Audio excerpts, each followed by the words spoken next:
Olá, meu irmão. Olá, minha irmã. Estamos aqui mais uma vez juntos no Conecta Deus, conectados com o Senhor. Você é o nosso convidado, a nossa convidada especial para esse tempo, esse momento oportuno.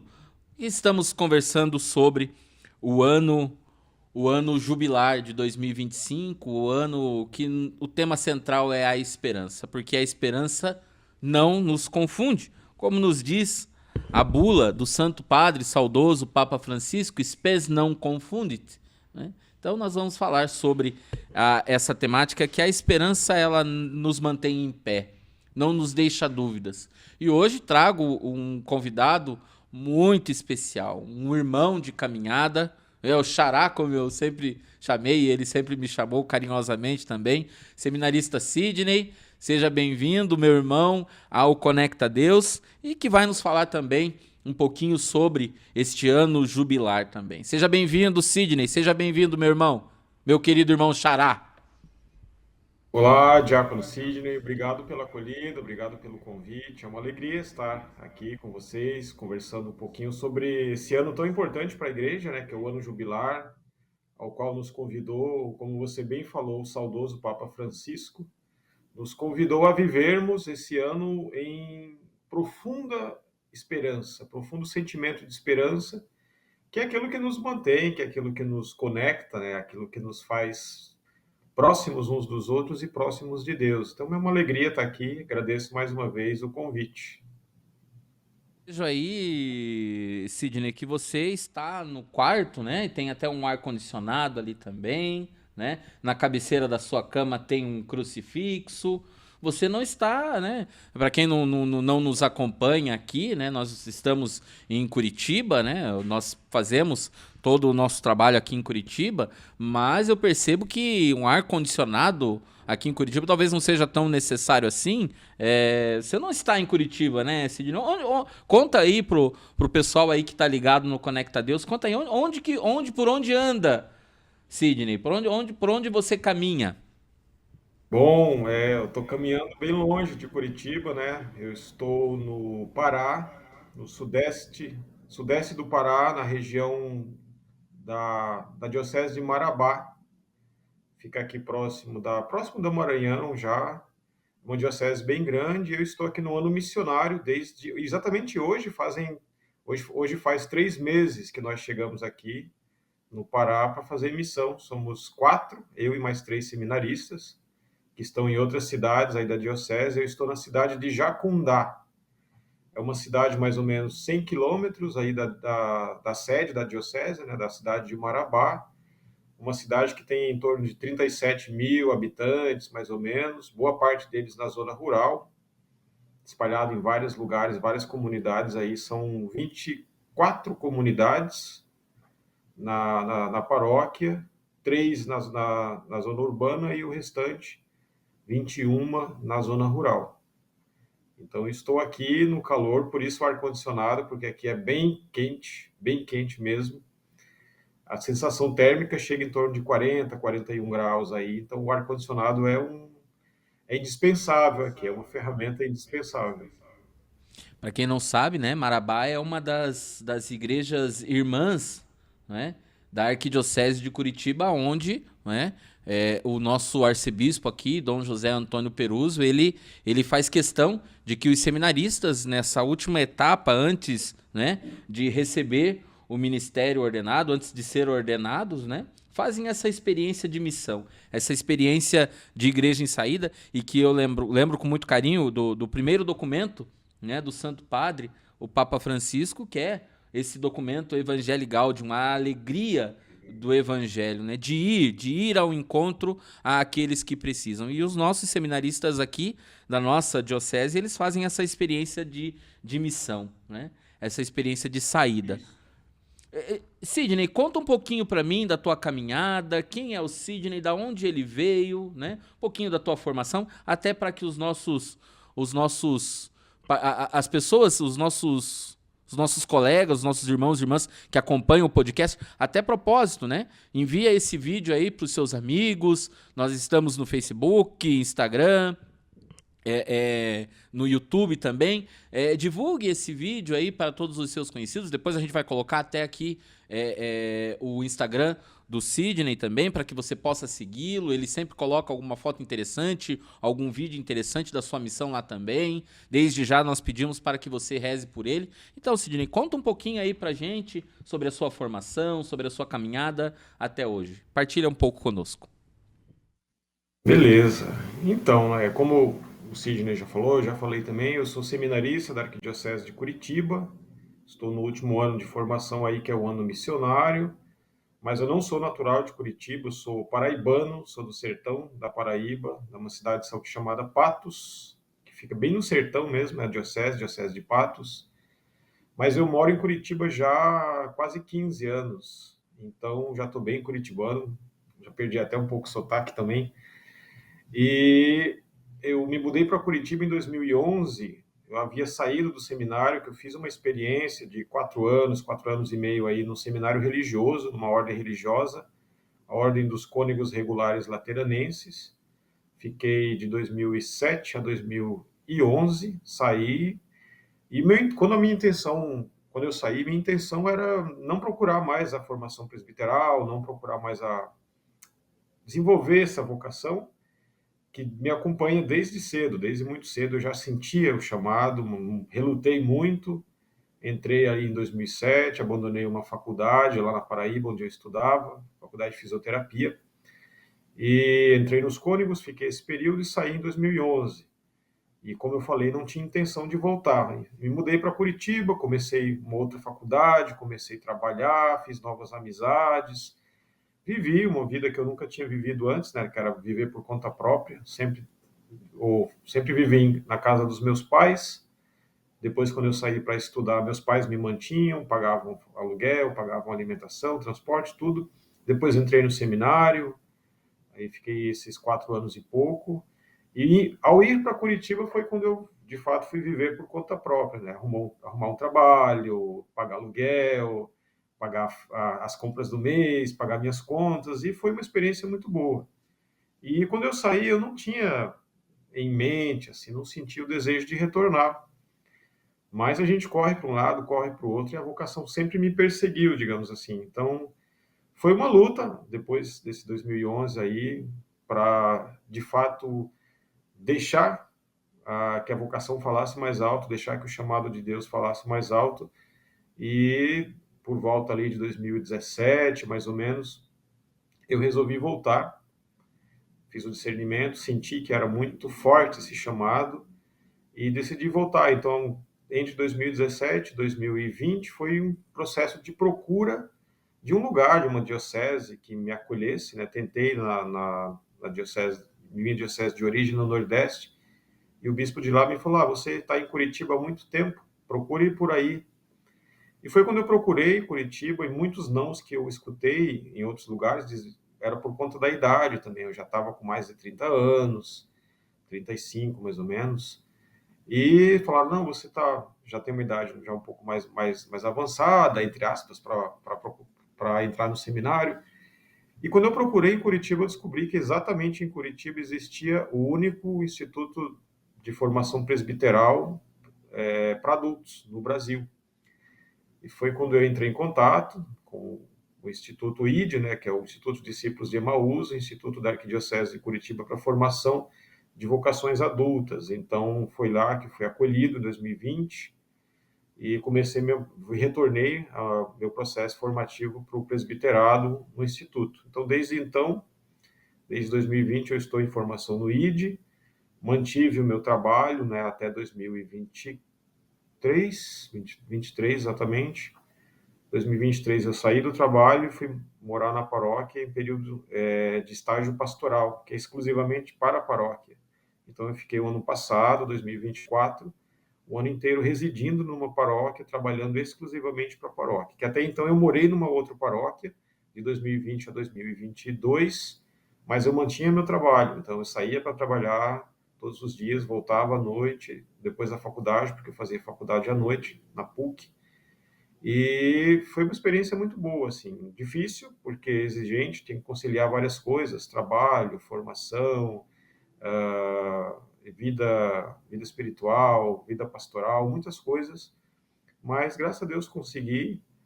Aí, ano passado, eu saí da paróquia, vim para cá, no começo desse ano, e estou agora no ano pastoral missionário, no estágio missionário, que é a última etapa antes da ordenação, que será ano que vem em Curitiba.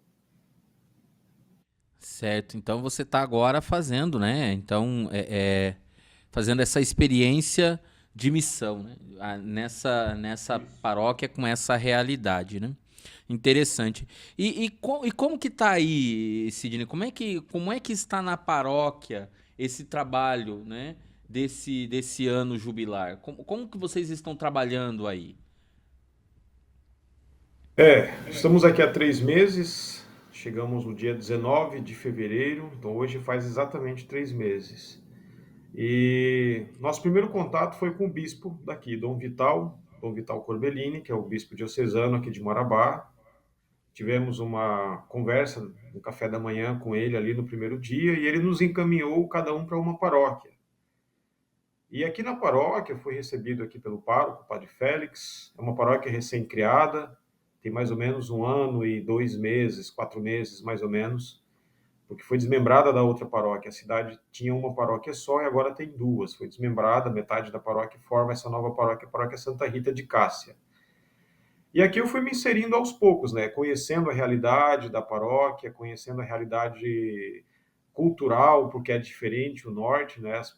Até do nordeste também tem muita diferença, e do sul, uma grande diferença também. Então, o primeiro contato foi esse, de me aproximar da paróquia, conhecer as pessoas, conhecer a realidade, conhecer a dinâmica paroquial, a dinâmica pastoral, que é um pouco diferente aqui. São desafios bem grandes aqui, em vários sentidos. Desafios, como toda igreja, né? A igreja vive de desafios. Então, desafios, questões econômicas, é uma paróquia ainda que não tem uma estrutura econômica bem formada, uma paróquia ainda com liderança surgindo. Então, meu primeiro desafio foi esse, de conhecer, me inserir aos poucos nessa realidade. E como a paróquia também tem muitas comunidades rurais e algumas bem distantes, inclusive hoje eu regressei de 4 dias em uma comunidade rural, a mais distante. São mais ou menos 80 quilômetros da sede do município, que 80 quilômetros não parece tanto, mas é estrada de terra, estrada de barro, né, com muito buraco por causa da chuva, então se torna um pouco mais distante. Então, 80 quilômetros a gente faz aí em média 2 horas de viagem.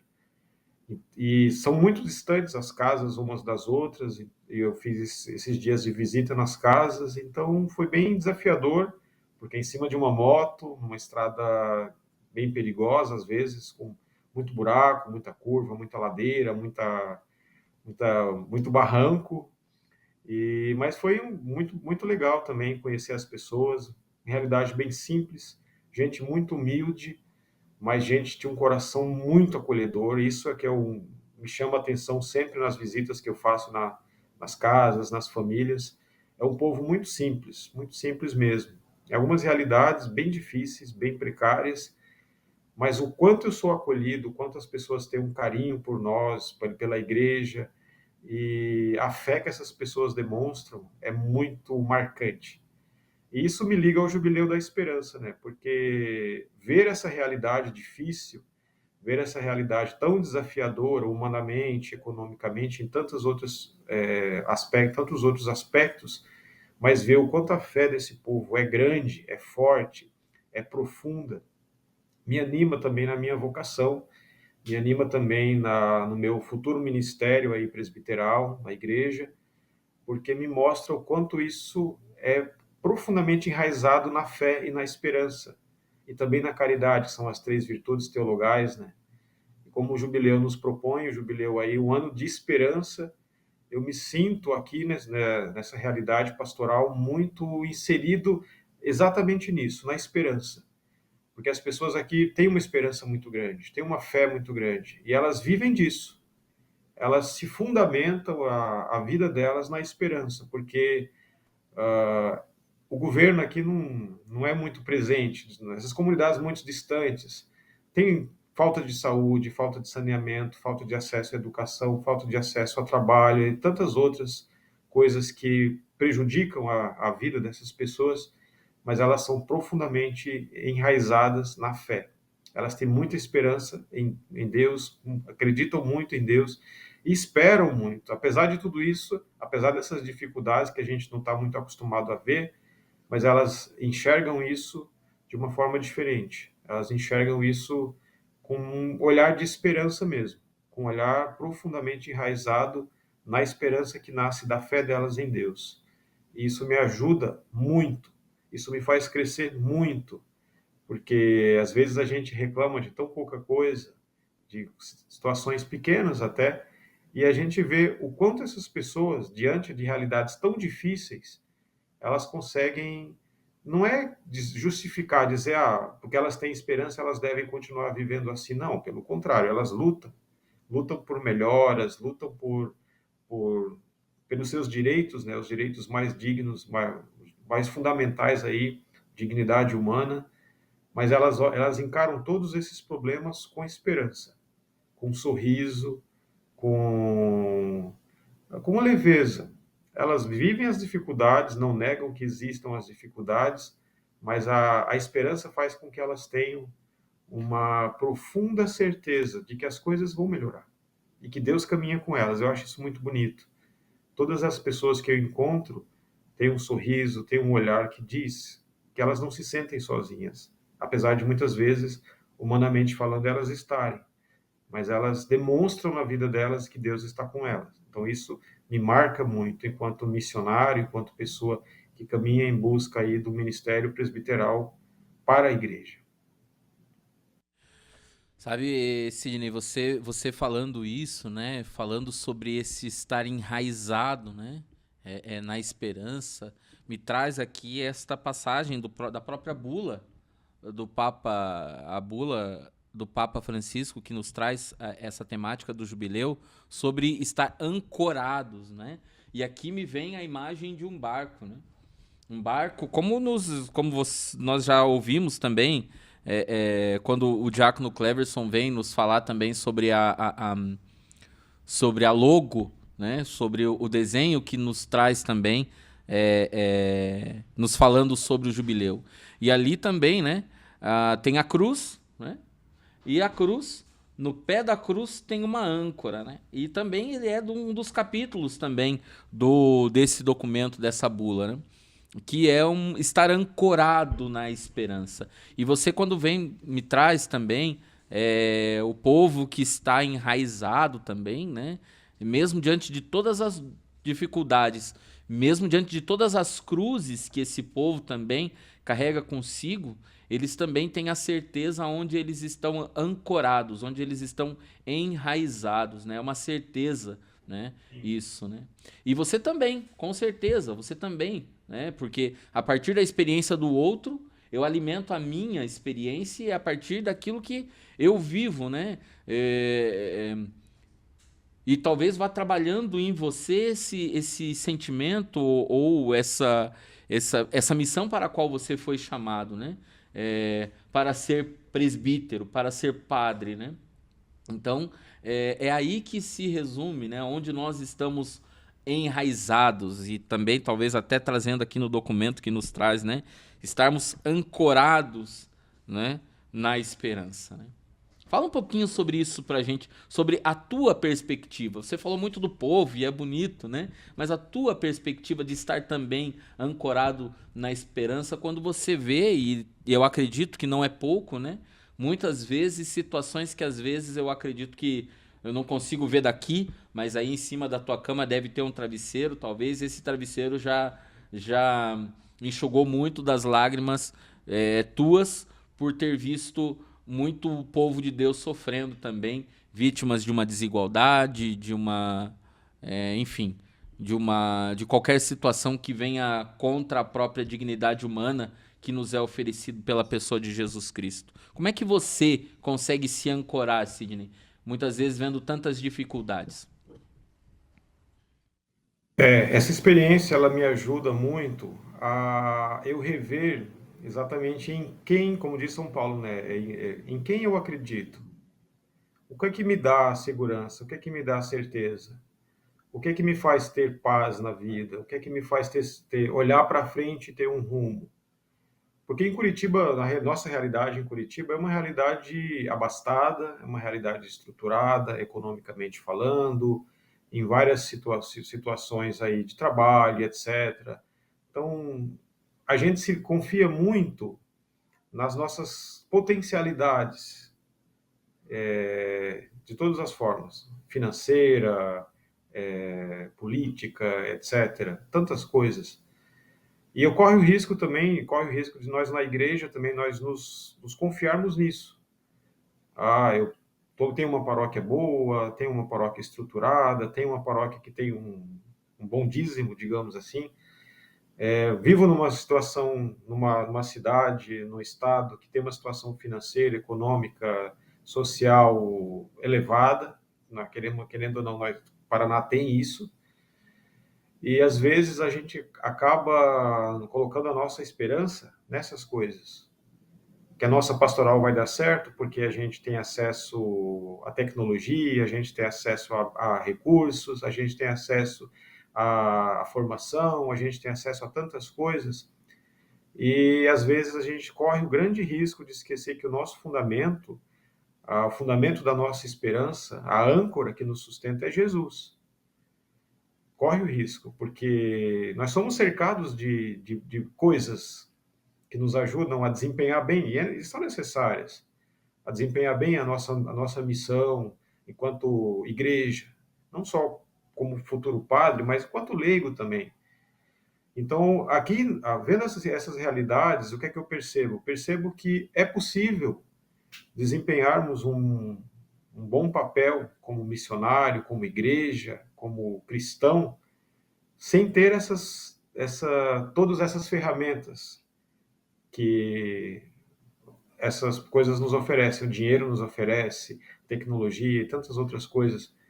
E é possível fazer o reino de Deus acontecer sem essas ferramentas todas. Somente com a esperança, somente com a fé. E eu vejo isso aqui. Então, o que eu aprendi nessa missão até agora, nesses 3 meses, foi olhar para mim e me perguntar: Sidney, em que você acredita? Em quem você coloca a tua esperança? Nas capacidades tuas, nas potencialidades tuas, nos benefícios, nos recursos que a Arquidiocese de Curitiba te oferece, ou em Jesus? Então aqui a gente se despe de todas essas ferramentas, todos esses apetrechos que a gente usa para evangelização, que não são ruins em si, são necessários, mas eles são secundários. Aqui eu estou vendo que o fundamental é a minha relação com Jesus. E essa relação com Ele, a esperança que eu deposito nele, é que vai dar um caráter de veracidade àquilo que eu prego, àquilo que eu vivo. Porque senão corre o risco de a gente pregar a nós mesmos e não a Jesus. Então aqui, Dom Peruso tem muita razão em mandar a gente para cá, porque aqui a gente se despe de todas essas facilidades. E aqui a gente fica, é nós e Jesus. Sou eu e Jesus. Então aqui eu tenho a oportunidade de me colocar numa relação mais autêntica com Ele, mais próxima com Ele, mais verdadeira. Porque aqui eu não posso contar com muitos recursos humanos, tecnológicos, financeiros e outros recursos. Aqui eu só posso contar com o meu testemunho. Porque é isso, e aqui é isso que me ajuda o testemunho das pessoas. Porque o meu testemunho se torna cada vez mais verdadeiro, mais autêntico, quando eu experimento na vida do outro o quanto ele testemunha Jesus. Então, olhar para essas pessoas nessas condições bem difíceis, às vezes, me ajuda a ver que a relação delas com Cristo é verdadeira. A relação delas com Jesus não é de troca, não é de barganha. Não, é autêntica, de esperança. Porque elas não têm muito em quem se confiar, a não ser em Deus, a não ser em Jesus. Então, essa experiência me faz ter uma experiência minha, mais autêntica com Jesus, mais verdadeira, me tirando de mim todas essas bugigangas que a gente coloca, que muitas vezes ajudam, mas às vezes atrapalham, porque escondem o foco da nossa missão, que é Jesus Cristo. Então eu me sinto muito privilegiado de estar aqui. Me sinto muito privilegiado de ter essa oportunidade, que não é fácil, não é agradável, não é confortável, é difícil porque me desinstala de mim, me desinstala das minhas comodidades, e a gente não gosta disso, mas é necessário. É necessário que a gente passe por essa experiência, que é uma espécie de kenosis. Eu estava pensando exatamente esses dias. O quanto é difícil estar aqui em algumas circunstâncias, algumas situações, mas daí eu estava lembrando, poxa, Cristo se esvaziou de si, da condição de Deus, e assumiu a condição de humano, a condição de escravo, como diz São Paulo, né? E eu não sou capaz de me esvaziar das minhas regalias em Curitiba, das minhas comodidades, das minhas facilidades, para me colocar numa situação à disposição de Deus, primeiramente, e à disposição da igreja e do próximo. Então eu sou muito grato por estar fazendo essa experiência. Dá saudade, dá vontade de voltar para Curitiba? Claro que dá, faz parte do esvaziamento. Mas quando eu olho para a realidade aqui, me inspira muito a buscar uma relação mais autêntica com Jesus. E eu me lembro, Sidney, daquela passagem bíblica que quando os discípulos pedem, né, os apóstolos, os discípulos pedem para que Deus despeça a multidão porque eles estão com fome, né? E, e Jesus fala para eles, né, dai-vos vós mesmos de comer, ou seja, se entreguem, né, se deem em alimento. E também aquela passagem que Jesus pergunta, né, o que vocês têm aí, né, para oferecer? Alguns pães, alguns peixes, ou seja, e Deus realiza o milagre no pouco que nós temos, né? E Deus realiza o milagre naquilo que nós temos, naquilo que nós trazemos, naquilo que nós somos. Então, os milagres acontecem também, né, a partir desse povo que está aí também. E você, eu acredito que vê muito milagre acontecendo, que muitas vezes não consegue nem explicar. Muitas multiplicações acontecem, sobretudo a multiplicação do amor, né? Eu acredito que isso deve ser muito forte aí para você. Sidney, para encerrar esse momento aqui, que olha, a gente poderia ficar conversando aqui muito e muito tempo, assim como nós fazíamos quando trabalhávamos juntos, né, também, sobre essa perspectiva de estar ancorado, né, mesmo diante que a âncora ela pauta da cruz, né, estar ancorado na cruz do Senhor. Dê uma mensagem para quem está nos acompanhando aí. Manda uma mensagem sobre fé, sobre esperança, sobre estar ancorados no Senhor também, para que possa ser uma motivação para quem também nos acompanha aqui no Conecta Deus. Por favor. Bom, a mensagem que eu posso dar, que eu posso compartilhar com nossos irmãos e irmãs que nos acompanham, né, nesse podcast, não pode fugir muito da proposta que o Papa Francisco nos faz, né? De viver de fato da esperança. Viver da esperança é viver de Deus. Viver da esperança é colocar Deus como fundamento da nossa vida, do nosso futuro. Viver da esperança é olhar para frente, olhar para o nosso futuro, para a nossa vida e ver que nós não estamos ao acaso, mas nós estamos nas mãos de Deus. E fazer essa experiência de esvaziamento é uma profunda experiência de esperança, porque eu percebo que eu não caminho sozinho, eu percebo que eu não estou caminhando sem destino, mas eu tenho um destino na minha vida, eu tenho um objetivo, que é Deus. Então a mensagem que eu deixo é essa, que as pessoas possam viver de fato, não só esse ano, Jubileu da Esperança, mas viver todos os dias de sua vida, todos os dias da sua vida cristã, sobretudo, fundamentados na esperança, porque Deus é nossa esperança, Deus nos encaminha, Deus caminha conosco, Deus nos sustenta, Deus está ao nosso lado, e essa é a nossa grande esperança. Como diz São Paulo, né, eu sei em quem eu acreditei. Eu sei em quem eu depositei a minha esperança. Não foi nas mãos de qualquer um, foi nas mãos de Deus. Então, a grande mensagem que eu deixo de coração é essa, que as pessoas se coloquem de fato nas mãos de Deus e possam viver baseados, fundamentados, ancorados na esperança que não nos confunde, não nos decepciona e não nos abandona, porque a esperança vem do próprio Deus. Sidney, muito obrigado, meu irmão. Conversar com você é sempre uma grande satisfação. Saudade. Espero que você Saudade também. volte logo para Curitiba e que quando voltar nós estaremos juntos também na ordenação. Vamos deixar aqui também as redes sociais do nosso querido Sidney aí, para que você reze por ele, coloque o Sidney também nas suas orações, acompanhe o Sidney na sua missão lá em Marabá, né? Nessa terra tão distante, mas também tão próxima, porque é a oração que nos faz estar cada vez mais juntos e unidos. Sidney, um abraço, fique com Deus, e você também que nos acompanha neste podcast Conecta Deus. Pedimos mais uma vez, divulgue em suas redes sociais, divulgue com os seus colegas e seja também conectado com o Senhor, um canal da graça de Deus. Um abraço, meu irmão, um abraço, minha irmã, e até a próxima.